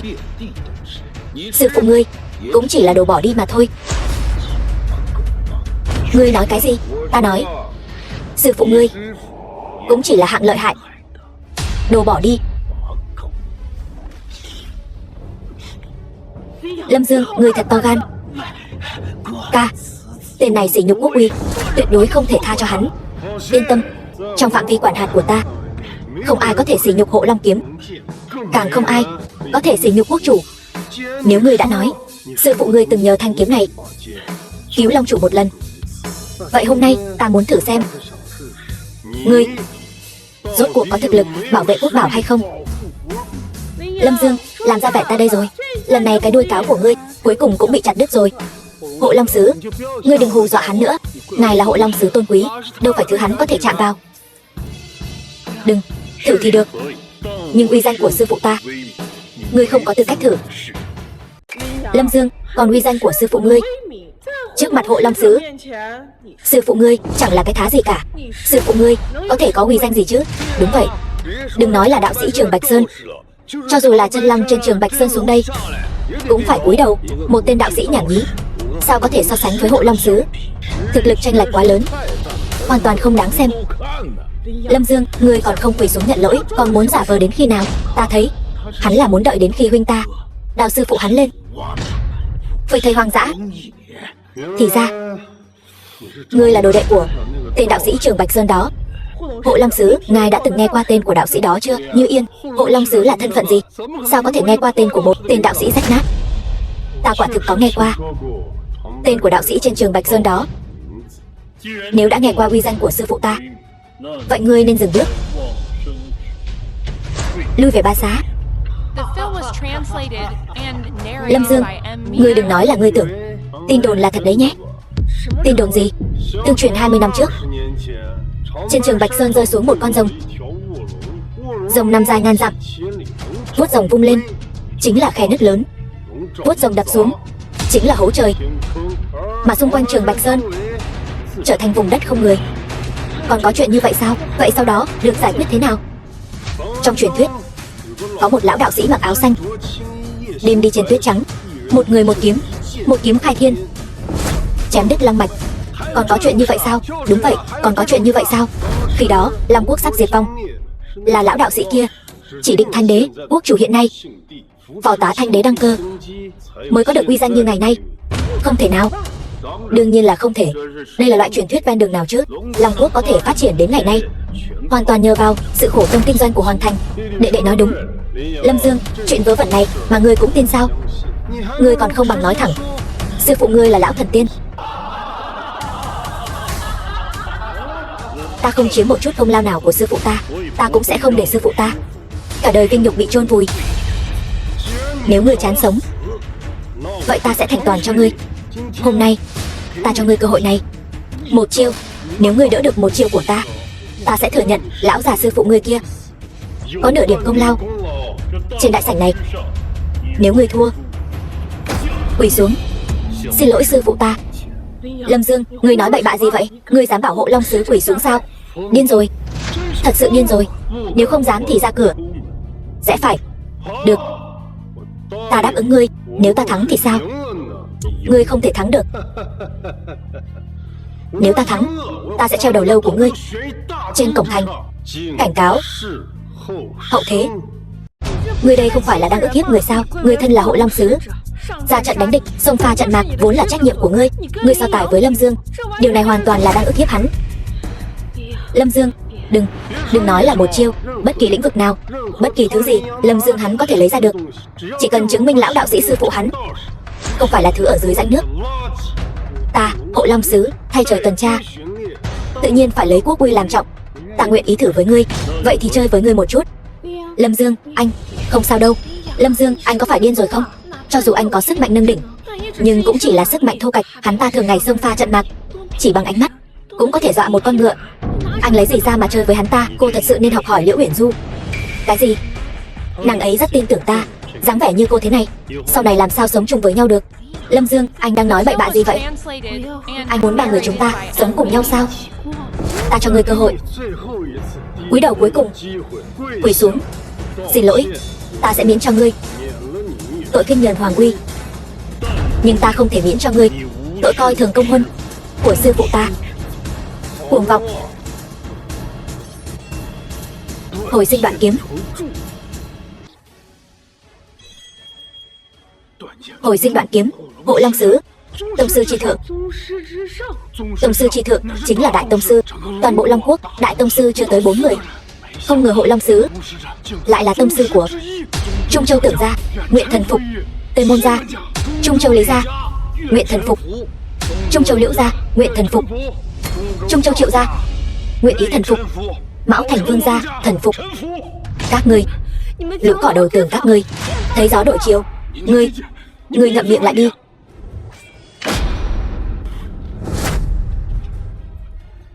Ngươi thua rồi. Không thể nào. Tên nhà quê này sao lại lợi hại như vậy? Tên tiểu tử này chính là vị hôn phu của Liễu Như Yên. Chẳng lẽ Hộ Long Sứ, ngươi cũng không phải đối thủ của hắn? Ca, huynh không sao chứ? Ta không sao. Ca, giờ này còn đi đâu nữa? Ta không phải đối thủ của hắn. Đi đâu? Ngươi chẳng lẽ đã quên lời ước hẹn của chúng ta rồi sao? Lâm Dương, ngươi có phải quá đáng quá rồi không? Hộ Long Sứ, dù sao cũng là sứ giả của Long Quốc. Ngươi dám bắt hắn quỳ xuống xin lỗi, nguyện đánh nguyện chịu. Chẳng phải lẽ ra nên như vậy sao? Hay là nói sứ giả Long Quốc lại không có khí tiết như vậy? Đường đường là sứ giả, sao có thể quỳ xuống cho ngươi? Không muốn quỳ cũng được. Vậy ngươi học vài tiếng sủa đi, sủa cho ta nghe thử, để ta biết ngươi là kẻ không giữ chữ tín. Làm như vậy cũng được. Lâm Dương, ngươi thật to gan. Ca ca ta ở Thượng Kinh, tất cả người quyền quý gặp đều phải cúi đầu. Lâm Dương, ta thừa nhận, sư phụ ngươi quả thực lợi hại, danh sư xuất cao đồ. Cú đánh vừa rồi của ngươi, liếc mắt thấy toàn cảnh. Sư phụ ngươi rất lợi hại, hơn xa những gì mọi người ở đây tưởng tượng. Có thể được sứ giả công nhận. Lâm Dương, ta thừa nhận chúng ta trước đây đã nhìn lầm. Đại tông sư chi thượng ở Long Quốc cũng có thể bộc lộ tài năng. Ta rút lại những lời đã nói trước đó. Như Yên có thể gả cho ngươi. Lâm Dương, cút đi. Ngươi không có tư cách nói chuyện với ta. Ta đang khuyên ngươi nên biết điều. Tuy sư phụ ngươi có năng lực nghịch thiên, nhưng bây giờ cũng chỉ là nắm xương tàn. Đúng vậy, chính là với bản lĩnh hiện tại của ngươi, dù có lợi hại hơn nữa thì có thể làm gì? Hiện tại dựa vào là quyền. Đúng, có bản lĩnh có thể nuôi sống bản thân, có tiền có thể nuôi sống một phương. Duy chỉ có quyền mới có thể tung hoành tứ hải, quyền khuynh bát phương. Sao ngươi biết? Ta không có quyền. Chẳng lẽ ngươi có quyền hơn cả sứ giả Long Quốc? Nếu ta nói đúng thì sao? Lâm Dương, ngươi coi thường quốc uy. Ta muốn xem thử ngươi có thể có bao nhiêu quyền lực. Thừa nhận người khác ưu tú lại khó khăn đến vậy sao? Một câu của sứ giả Long Quốc, 10 vạn tông sư san bằng Trung Châu. Đây chính là quyền. Đây chính là say ngủ gối mỹ nhân. Tỉnh dậy, nắm quyền thiên hạ. Xem ra ngươi sẽ không quỳ xuống. Lâm Dương, ta đại diện Long Quốc, tự nhiên không thể quỳ bất kỳ ai, trừ phi ngươi có thế lực khuynh đảo thiên hạ. Đáng tiếc ngươi không có. Nói dễ nghe một chút, ngươi là sứ giả của Long Quốc. Nói khó nghe một chút, ngươi bất quá chỉ là một con cún được Long Quốc sai khiến. Ngươi làm sao biết được hai tay này của ta lại không có bản lĩnh khuynh đảo thiên hạ? Ta tự nhận cả đời biết vô số người. Ngươi nếu thật sự khuynh đảo thiên hạ, cần gì phải cùng thập nhị gia bàn chuyện hôn sự? Ta đến nơi này chẳng qua là vì được sư phụ nhờ vả mà thôi. Vậy cũng chỉ có thể chứng minh sư phụ của ngươi bất quá chỉ là kẻ thiền cận. Thập nhị thành Trung Châu trong mắt ta chẳng là gì cả. Liếc mắt nhìn bọn họ nhiều hơn một cái đều là lỗi của ta. Vậy mà thập nhị gia ngươi lại cứ bám giết không buông. Quyền của ngươi lấy ra cho ta xem. Mạng mất rồi, tiền tiêu tan. Thiên khiển đến rồi. Đưa điện thoại cho ta. Anh làm gì vậy? Để bọn họ xem thử ta Lâm Dương có thể khuynh đảo thiên hạ hay không. Gọi cho ai cô đừng quản, cứ đưa cho ta là được.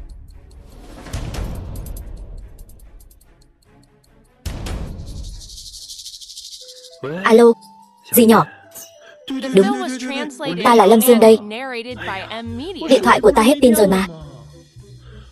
Đúng, ta nói với dì nè. Bây giờ có một đám người nói ta không có tiền, không có quyền, không có thế, bắt nạt ta. Đúng vậy, còn nói sư phụ của ta nữa. Tức quá, có phải không thể nhịn được không? Được. Được rồi dì. Dì nhỏ của ta sắp đến rồi. Trước khi dì ấy đến, ta nhắc nhở ngươi một câu. Mau chóng tìm một chỗ trốn cho kỹ. Dì nhỏ của ta tính tình không tốt đâu, không giống như ta, dễ nói chuyện. Lâm Dương, vừa rồi anh dùng điện thoại của tôi là để gọi cho dì của anh. Đúng vậy. Sao vậy, anh có phải lú lẫn rồi không? Dì nhỏ của anh tuy để anh đến xem mắt tôi, để tôi đến tổ chức yến tiệc Long Điện xuất sơn, thế nhưng bản lĩnh của dì anh vẫn chưa đủ. Tại sao chưa đủ? Long Điện và Long Quốc có thể so sánh sao? Ta cứ tưởng ngươi gọi được nhân vật lớn nào đó, hóa ra là dì của ngươi. Lâm Dương, ngươi có phải con nít không vậy? Đánh không lại rồi, phải gọi phụ huynh thôi. Hay là ngươi thấy anh tôi cường tráng, muốn anh tôi chơi đùa với dì của ngươi một chút?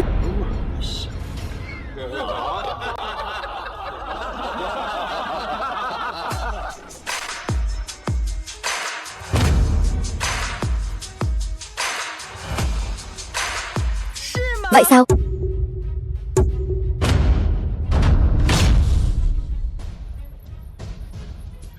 Thật sự tới rồi.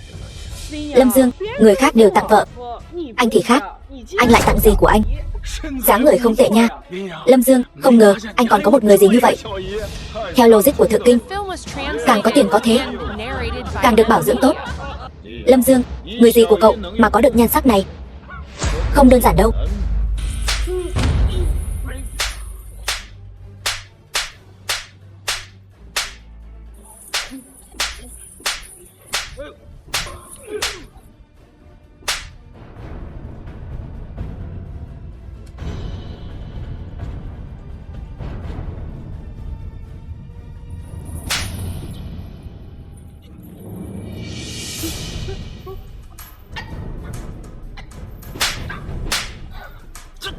Cô, Good.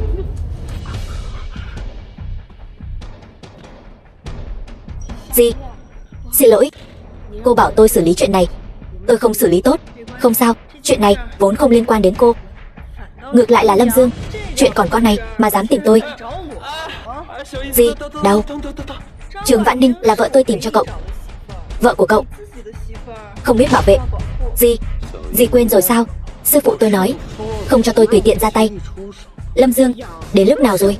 Còn sư phụ cậu dù có lợi hại, có thể lợi hại hơn Hộ Long Sứ không? Cô chính là Liễu Như Yên. Phải. Cô, nhớ kỹ, cái tát này là tôi thưởng cho cô. Ở đây không có phần cô lên tiếng. Trung Châu thập nhị gia đều bị cô liên lụy. Nếu không phải vì cô, Trung Châu thập nhị tộc nhất định có thể bay lên trời. Rừng không có hổ, khỉ xưng vương. Hôm nay ở đây, thế nhưng ta là Hộ Long Sứ. Đúng, Hộ Long Sứ giả ở đây, đến lượt cô lên tiếng sao? Cô ta là thánh nữ đương triều. Sao có thể? Vậy Lâm Dương rốt cuộc là thân phận gì vậy? Ba bớt nói vài câu đi. Ta không có đứa con gái như cô. Cô ta là, cho dù cô ta là thiên vương đến đây, ở đây cũng chỉ có phần quỳ xuống cho Hộ Long Sứ giả. Tôi thấy cô hay là làm thiếp cho Hộ Long Sứ giả đi. Gì? Hay là gì? Cứ theo hắn đi. Chán sống phải không? Đau. Lâm Dương, ở đây không phải là nơi các người làm càn. Tôi cho anh lên tiếng sao? Anh có tư cách gì lên tiếng ở đây? Tôi đã nói rồi, mọi chuyện tìm tôi nói đều dễ nói. Dì tôi tính nóng này, từ nhỏ đến lớn nhà tôi không ai dám chọc gì ấy. Cô dám đánh tôi? Ồn ào. Cút. Bảo ta cút. Người cũng không xem lại bên cạnh ta là ai. Tai không tốt sao? Phế rồi.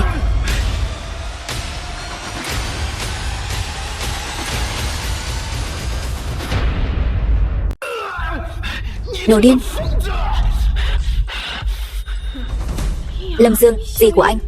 Tôi chỉ biết tính bà ấy không tốt, không ngờ lại không tốt đến vậy. Ca, con mụ điên này coi thường luật lệ Long Quốc, bà ta đáng mất mạng.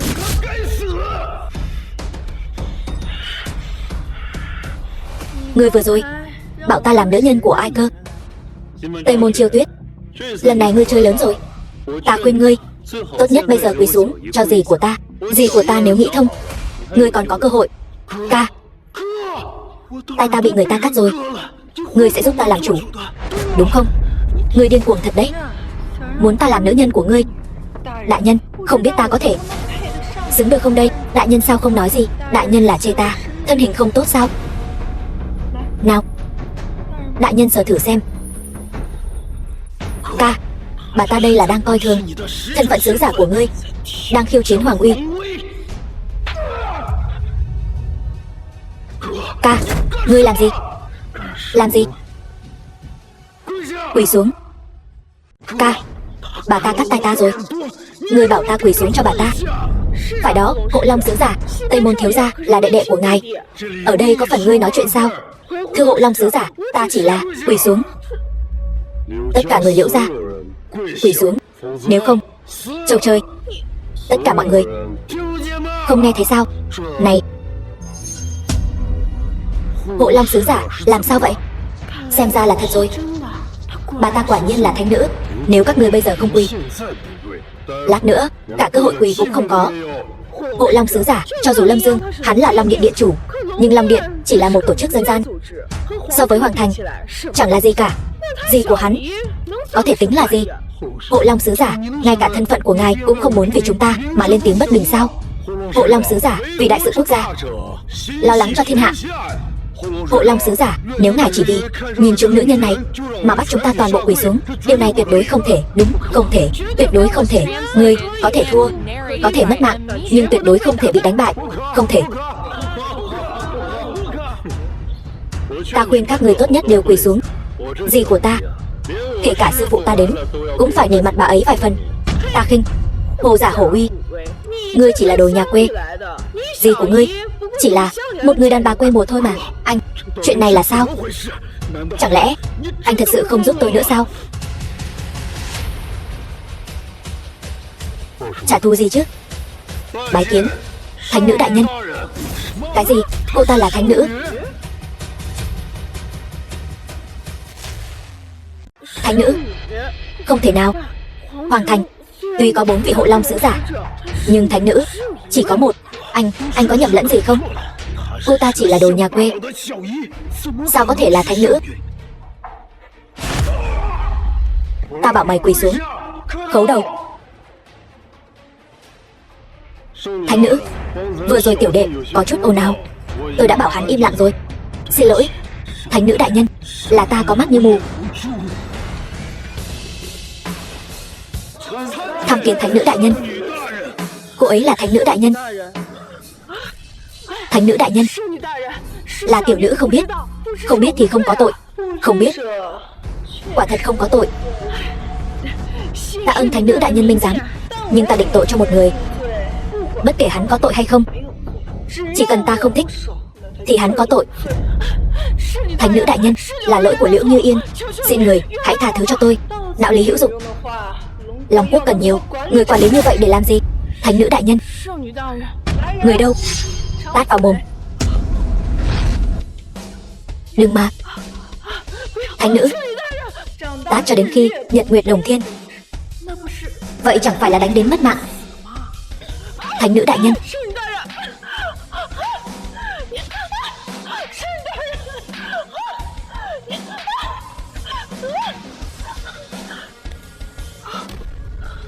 Gì? Tôi cũng không biết. Cô là thánh nữ, dưới một người trên vạn người. Xin lỗi, có gì đâu. Thân phận của ta vốn là bí mật. Sau này Lâm Dương mà bắt nạt cô, cứ việc nói cho ta biết.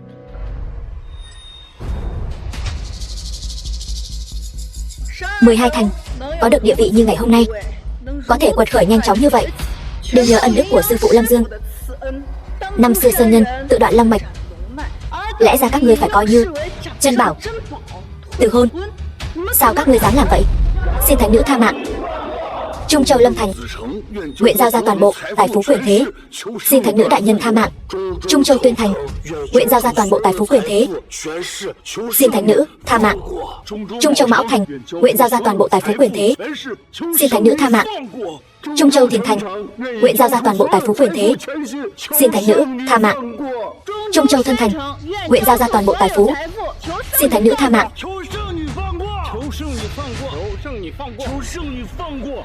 12 địa chi, xin thánh nữ tha mạng.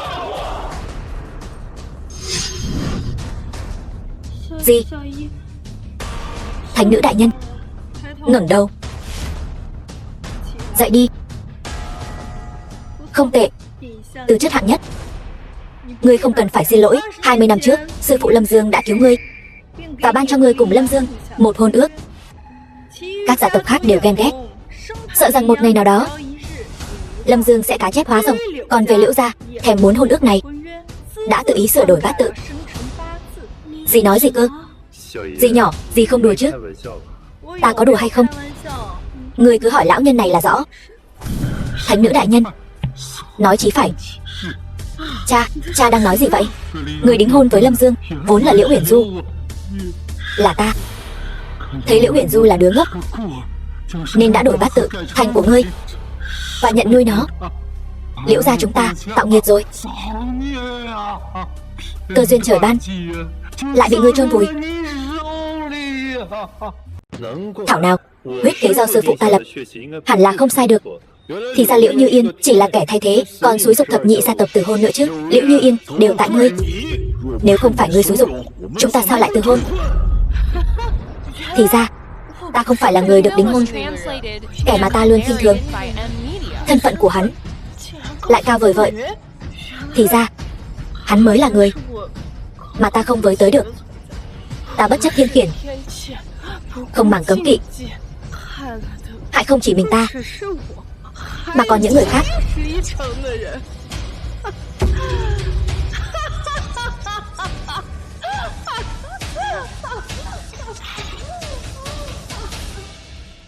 Gì? Cô ta là vị hôn thê của Lâm Dương, hiện tại vẫn chưa từ hôn. Vậy ta phải làm sao? Ngươi hỏi Lâm Dương đi. Lâm Dương, chàng nói xem phải làm sao? Làm sao bây giờ? Cùng làm lớn luôn, làm thật linh đình. Anh thập nhị thành từ hôn là do bọn họ thiển cận. 20 năm qua, bọn họ đến tay không, ra về cũng tay không. Lâm Dương, hôm nay con hãy cùng ta đi viếng sư phụ con một chuyến. Gì? Viếng sư phụ con? Bây giờ chưa phải lúc. Tên đáng ghét, con nói gì cơ? Bởi vì còn một người chưa đến thực hiện lời hứa 20 năm trước. Lâm Dương, còn lời hứa gì nữa? Không phải lời hứa, hôm nay anh đã giả vờ rồi. Uy phong cũng uy phong rồi. Có gì anh ở đây? Toàn bộ Long Quốc, ai dám nói với anh nửa lời? Lâm Dương, anh còn muốn làm gì nữa? Lâm Dương, thập nhị gia tộc đều đã nhận hình phạt thích đáng. Xây cao ốc dễ, nhìn ốc sập khó. Thập nhị gia tộc từ nay về sau chắc chắn sẽ sống những ngày tháng không yên ổn. 12 gia tộc bội ước. Ta, Lâm Dương, chỉ bằng nói cười cũng có thể khiến người ta quên đi. Nhưng có một người, hắn không nên bội ước. Em là tôi. Lâm Dương, con rốt cuộc muốn nói gì? 20 năm trước, sư phụ ta, một người một kiếm, từ Trường Bạch Sơn xuống núi, cũng là tình cờ gặp được 12 gia tộc mà thôi. Ngoài 12 gia tộc ra, còn ai nữa? Còn có một người thay quyền nhiếp chính. Cái gì? Thay quyền nhiếp chính? Lâm Dương, con nói bậy bạ gì vậy? Hôm nay ta xuống núi chính là muốn đòi lại công đạo. Lâm Dương, ngươi nói chính là người ở địa cung. Vị thanh đế kia chính là hắn. Ngươi thật to gan, thanh đế cũng là người ngươi có thể ngông cuồng. Lâm Dương, con nói cho ta biết, con đang nói bậy phải không? Năm đó, con lên Trường Bạch Sơn, con mới bao nhiêu tuổi? 20 năm trước, khi sư phụ con mất, con cũng đâu biết chuyện này. Gì, con có biết hay không, không quan trọng. Nhưng thiên mệnh này không thể trái.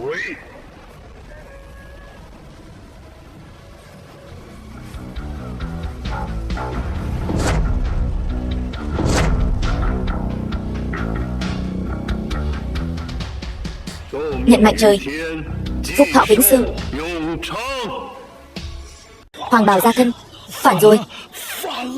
Hắn muốn tạo phản rồi. Ta vốn tưởng rằng ngươi cho rằng sự phát triển của 12 thành là công lao của sư phụ ngươi, tự xưng là thiên tử, đã là quá hoang đường.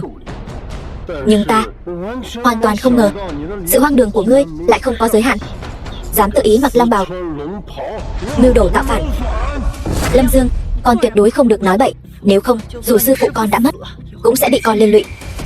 Dì hãy đi trước đi, chuyện này ta không muốn liên lụy đến dì. Những năm này ta ở trường Bạch Sơn tu đạo, sớm đã thấu hiểu thiên cơ. Nếu ta không thấu hiểu thiên cơ, những chuyện này e rằng đã sớm bị chôn vùi rồi. To gan, ý ngươi là hiện tại người được xưng là thiên hạ vô song, người đệ nhất dưới vòng trời, vị trí vạn cổ thanh đế cũng là do sư phụ người ban cho. Chính là như vậy. 20 năm trước sư phụ ta để hắn thay quyền nhiếp chính, 20 năm sau hắn cũng nên trả lại rồi. Ngươi chán sống, kẻ mưu nghịch, phải mất mạng đạo phản thiên cương. Cho dù hôm nay ta bất chấp tất cả, ta cũng phải cùng ngươi ngọc nát đá tan. Ngươi thật to gan. Thánh nữ, thanh đế ban cho ngươi vị trí dưới một người trên vạn người. Hôm nay thanh đế bị sỉ nhục, ngươi còn dám ngồi yên không quan tâm. Lâm Dương, mau đi đi, ngươi không đi được đâu.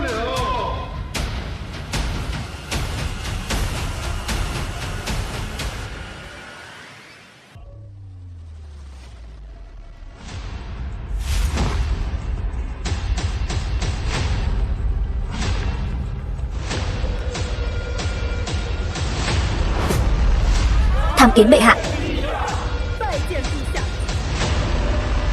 film was translated and narrated by M-Media. Thanh đế, có chuyện gì? Sao ngài lại đến đây? Thuộc hạ làm việc bất lợi, không đủ thực lực, vẫn mong thanh đế hãy về nghỉ ngơi trước. Chuyện ở đây sẽ được giải quyết ngay. Ngươi có biết tội? Biết tội? Lâm Dương hắn ăn nói hàm hồ, còn mong thanh đế niệm tình ta vì Long Quốc phụng sự nhiều như vậy, tha cho hắn một mạng. Ngươi là cháu trai của thánh nữ phải không? To gan, thanh đế thân chinh, vậy mà còn dám ngồi đó không nhúc nhích. Cái ghế này của tôi quá nhỏ, uy nghiêm của thanh đế quá sâu. Tôi nào có đức hạnh gì để thanh đế hạ mình ở đây? Rốt cuộc thì ngươi là không đặt thanh đế vào mắt. Thanh đế đến đây, ngươi vậy mà vẫn không chịu nhường. Lâm Dương, tránh ra. Lâm Dương, mau đứng dậy, đừng để thanh đế phải chờ. Lâm Dương, anh mau đứng dậy đi. Không cần, ta thân là thanh đế, sẽ không vì chút chuyện nhỏ này mà so đo với hắn. Bệ hạ độ lượng. Nhưng cái gì mà nhưng? Hắn nói rồi, hắn không ngồi nữa. Vậy thì không cần ngồi nữa. Bây giờ bắt đầu. Bắt đầu cái gì? Bây giờ bắt đầu. Thành thật khai báo. Ta cho ngươi ngồi ở đây là thấy người tuổi còn trẻ, đã vào cảnh giới đại tông sư, bảo ta thú nhận để được khoan hồng. Ngươi thật to gan. Lâm Dương, cầm lông gà làm lạnh tiễn. Bệ hạ, Hộ Long thỉnh mạnh xử lý Lâm Dương. Thánh nữ bao che cho hắn. Ta thấy Trung Châu có dị tượng, liền nghĩ đến Hộ Long chắc chắn là bị người ta đánh bại. Ta còn đoán được Trung Châu nhất định có cao nhân xuất sơn, nhưng không ngờ lại là một người trẻ tuổi. Càng không ngờ là người trẻ tuổi này lại cuồng vọng như thế. Cứ bịa tiếp, ta nghe. Lâm Dương, ngươi đừng tưởng ta tiếc tài mà ngươi có thể không sợ hãi.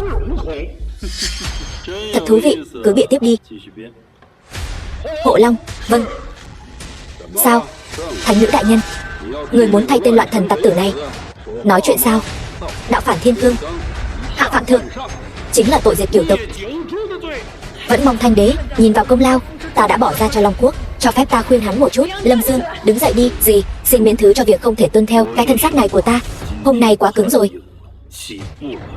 Con không đứng dậy, kéo theo không chỉ con và ta, mà còn có Liễu Uyển Du, Trường Vạn Ninh, thậm chí còn có cả vạn mạng người nhà họ Trương. Nếu ta đứng dậy thì e là hại tất cả bách tính Long Quốc. Đều tại ta cứ mãi để con ở trên núi, khiến con học được một thân bản lĩnh mà lại không học được cách sống ở đời. Lâm Dương nhiều lần mạo phạm, là Tống Niên quản giáo vô phương. Cầu xin thanh đế trực tiếp ban tử cho ta, một mạng đền một mạng. Người thú vị như vậy ta còn chưa từng gặp. Hôm nay ta phải xem thử hắn muốn làm gì. Sư phụ ta từng lập huyết khế. Nếu người có huyết khế, sau 20 năm có thể thực hiện ước định, tự nhiên có thể cảnh giới phi thăng, nhập trường Bạch Sơn Tiên Đạo. Nếu hắn không thực hiện huyết khế thì sao? Một là đạo phá, hai là quyền tán. Thú vị. Ba là gì? Nhân vong. Đạo phá, quyền tán, nhân vong. Hay lắm. Ta phải xem thử huyết khế này, thiên khiển này có thật sự lợi hại như vậy không? Lâm Dương, ngươi thật sự điên rồi. Nói về quyền thế ở Long Quốc, ai bì được với Thanh Đế? Cho dù là người gì, cao cao tại thượng của ngươi, trước mặt Thanh Đế cũng chỉ là tên hèn mọn. Phải thừa nhận rằng trí tưởng tượng của ngươi vô cùng phong phú. Ý ngươi là thiên khiển của 12 nhà đó không nhắm vào bọn họ, chỉ nhắm vào ta. 12 thành còn chưa cần đến, trời ra tay. Hiểu rồi, nhưng ngươi không biết 4 đại tông sư Long Quốc này, ta là một trong số đó. Ngươi lấy gì mà đấu với ta? Đối phó với ngươi, ta còn chẳng cần ra tay. Vậy ngươi muốn làm sao để ta thân tử đạo tiêu? Ta chỉ hỏi ngươi một câu. Huyết khế 20 năm trước, ngươi hôm nay có thực hiện hay không? Hoàng mạch ta sẽ mang về Trường Bạch Sơn. 20 năm sau vượt qua thiên kiếp, sẽ quay lại nắm lại đại quyền. Mà trong khoảng thời gian này, do ngươi thay ta nắm giữ hoàng quyền. Đã hiểu, nhớ kỹ, đến lúc đó ngươi cần phải tận tâm phò tá hắn. Nếu trái với huyết khế, Thượng Thiên chính là kẻ thù lớn nhất của ngươi. Huyết khế gì? Ta không biết. Lâm Dương, ngươi đừng làm loạn nữa. Thanh Đế, ngươi có nghĩ kỹ chưa? Ta có gì mà không nghĩ kỹ? 20 năm nay, ta cần mẫn cẩn trọng, cần cù vì dân. Sao có thể chỉ bằng một câu nói bậy bạ của ngươi mà có thể thay thế được? Hôm nay ta phải làm một việc cuối cùng, đó chính là trừ hại cho dân.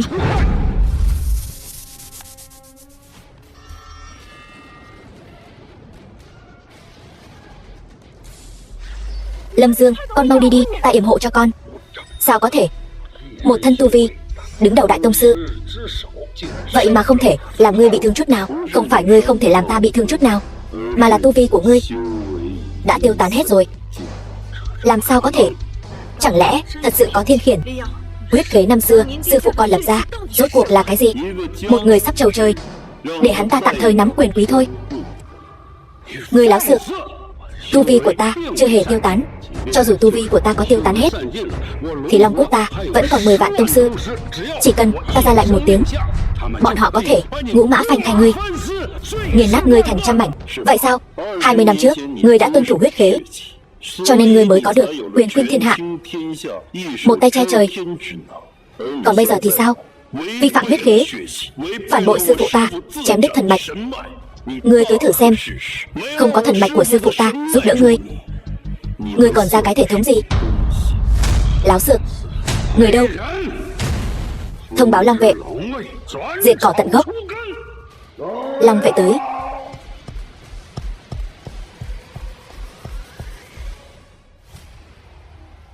Lâm Dương, ngươi nghe thấy chưa? Trong Long Quốc, khắp nơi đều là Long vệ. Thanh Đế ra lệnh một tiếng, ngươi đến cái xác cũng không tìm thấy đâu.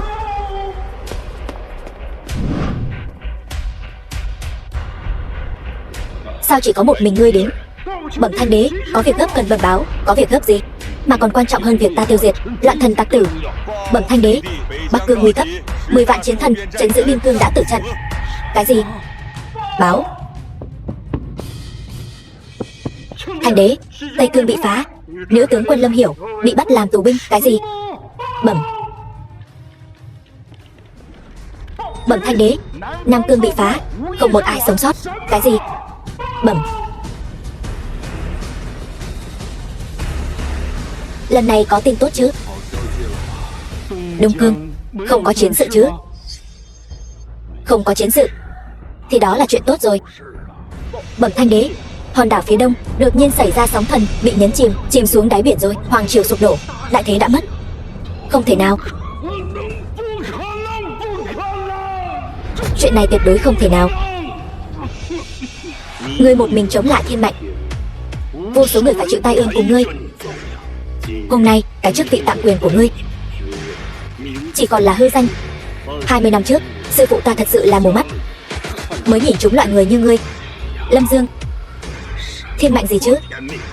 Cả đời ta chỉ tin vào ta tự làm chủ vận mệnh của ta, chứ không phải trời. Đạo đã tan, quyền đã mất, bây giờ đến lượt nhân vong rồi.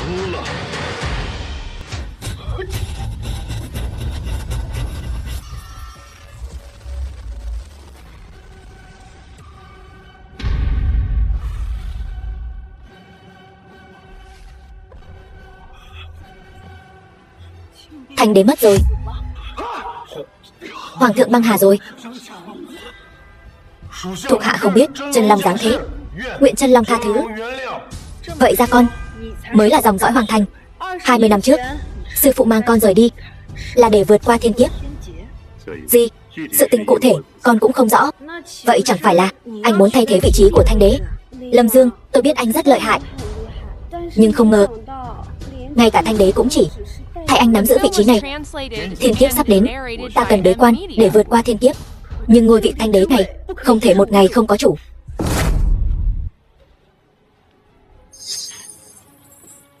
Dì, từ giờ trở đi dì hãy ngồi vào vị trí này. Con điên rồi. Trên người dì có dòng máu hoàng tộc của mẫu thân con, cũng coi là người hoàng thất, nhưng ta là nữ nhi. Nữ nhi thì sao? Dì của ta sau này nhất định là nữ đế lưu danh thiên cổ.